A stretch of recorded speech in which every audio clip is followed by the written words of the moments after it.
Hi, welcome to Ikate's Crossing. Now this is part 5 of learning with Santa Muerte Tarot. Okay, so here we are looking at the nines and the 10. So we begin with the Hermit. The Hermit is a very solitude card. It's very much about reflection, contemplation, gaining wisdom or knowledge through being silent.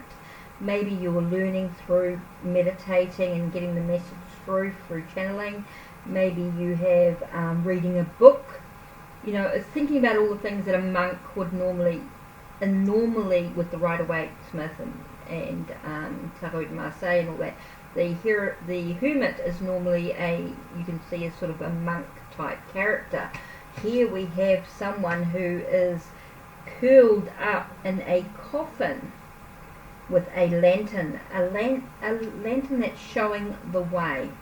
Okay, sometimes also you'll see a staff normally in the card, and in this one I cannot see a staff whatsoever, so the staff of wisdom is not in there, so that's interesting. But we definitely see a light that tells us there's a light out of the darkness, maybe a light at the end of the tunnel, so to speak. There's always a light to keep you comfort, even when you think that everything is black and dark. When your eyes adjust, there is a sense of light coming through. So the Hermit to me is very much about solitude, meditation, reflection. It can also come up if you've been spending a lot of time in solitude. It can be a reminder that there are times when we need to look outside of our solitude, outside of our alone time, and actually start to spend time with people as well, depending on what other cards are around it and what the context of the question is, of course. But generally it is a card of solitude, meditation, reflection, contemplation, time for silence so that you can gain some inner knowledge or wisdom. Can be about learning as well.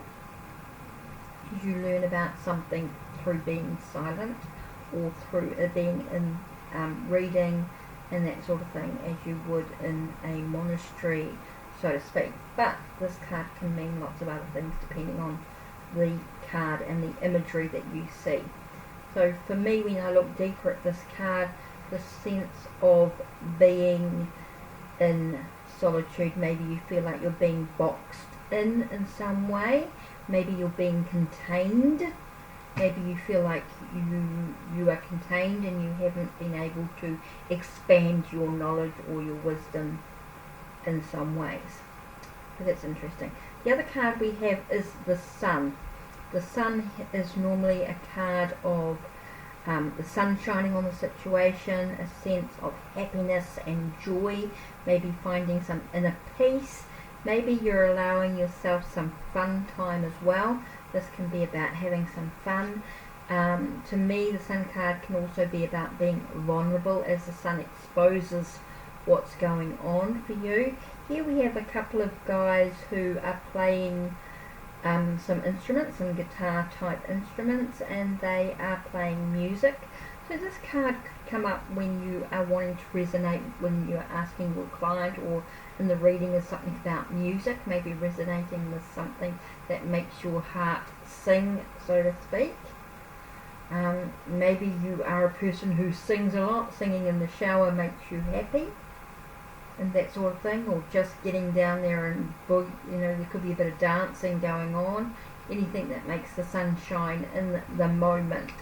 So thinking about what the Sun means to you. Okay, we have Nine of Wands. Nine of Wands here to me was about being in the garden. It was quite interesting. And Nine of Wands is normally about perseverance.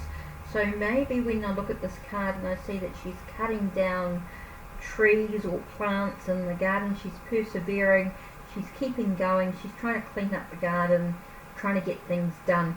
So this is a card of perseverance, to keep going. You're preparing for whatever lies ahead for you at this time. So that's interesting. This is a card that tells you to sort of keep going. You're persevering. You're finding that in a creative energy, maybe in your passion, maybe things feeling like they're dwindling a little bit. Here you've got the Nine of Swords. and you've got the sense of being stressed and overwhelmed, and you're needing to find a way to release that stress, release that worry, and find a way to reach attainment in your journey. Nines are about reaching attainment. You know, you're reaching where you want to be.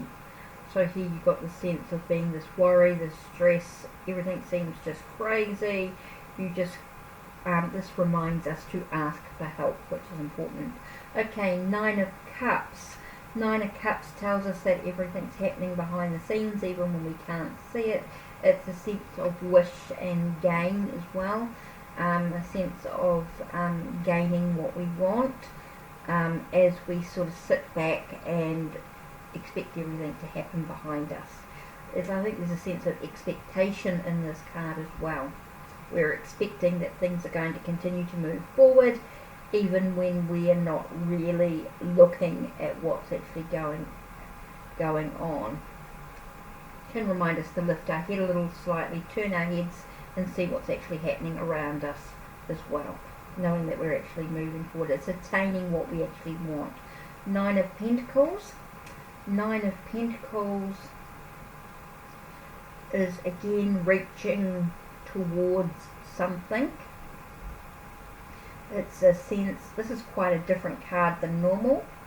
Nine of Pentacles would normally, and so this is one of the ones I got confused with last night when I was talking about Nine of Pentacles. Nine of Pentacles to me is normally about having some luxury, material gain, maybe achieving exactly what we need financially or within security.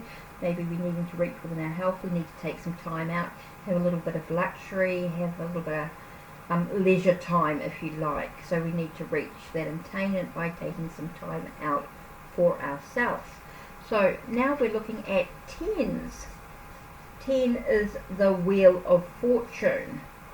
Okay, and it could have been Judgment as well, but I don't feel it could be Judgment as well, but we have already covered Judgment in the first, I don't know why I wanted to, but I felt like Judgment was with twos as well. It can be with tens. 10 and Judgment can go together as well in the series, but we'll just leave it as the Wheel of Fortune. And the Wheel of Fortune talks to us about our destiny and our fate.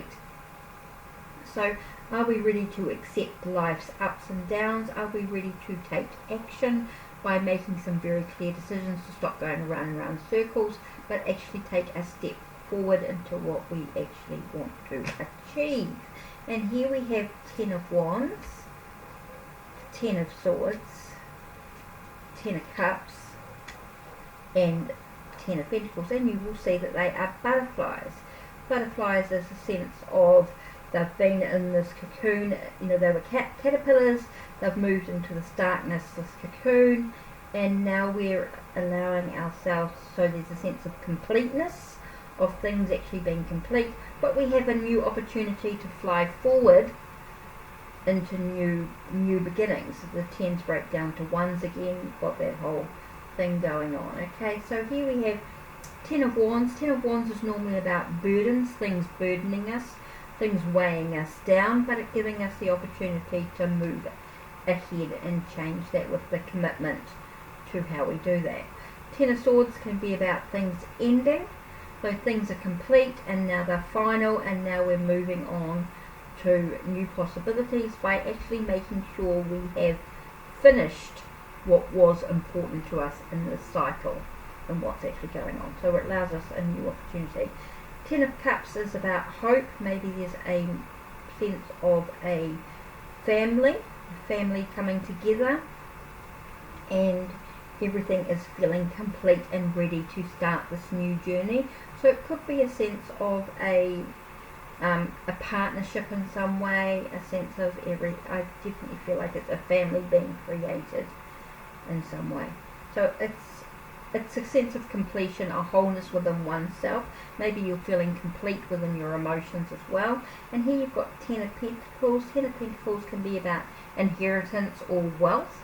So maybe we're receiving an inheritance or a wealth of some level. So it could be about financial or health or sense of security. And it means that we're feeling whole in that as well. So we have felt that we have riches coming into different areas of our life. So there we are. We have gone through 9s and 10s of the Santa Muerte Tarot, and next video will be the court cards. Which court cards? We will see what they look like. But you can sort of see the Ten of Pentacles don't give us a lot in the way of the imagery, so it is a little bit about understanding what does 10 actually mean, what do the suits actually mean, maybe what messages have you gathered from other tarot decks that you've looked at, which is super important. So these are different things that understand tarot in a different way if you've looked at but thinking about what butterfly moving into a cocoon, moving into a darkness, and maybe feeling a little bit in a moment, allowing themselves to now break free as butterflies and be able to move forward on their journey. Remembering that butterflies can also seem vulnerable but yet strong and beautiful and ready for a new adventure. So there we are. That is the 9s and 10s of the Santa Muerte Tarot. Take care. Don't forget to subscribe and click the bell to know when the next video will be up. And don't forget to check out my lives when they come up. And also the links on my channel to my blog and Unseen Alley. Also to Twitter and Instagram, and you will also find a link to make playing cards. So there we are. Take care and blessed be.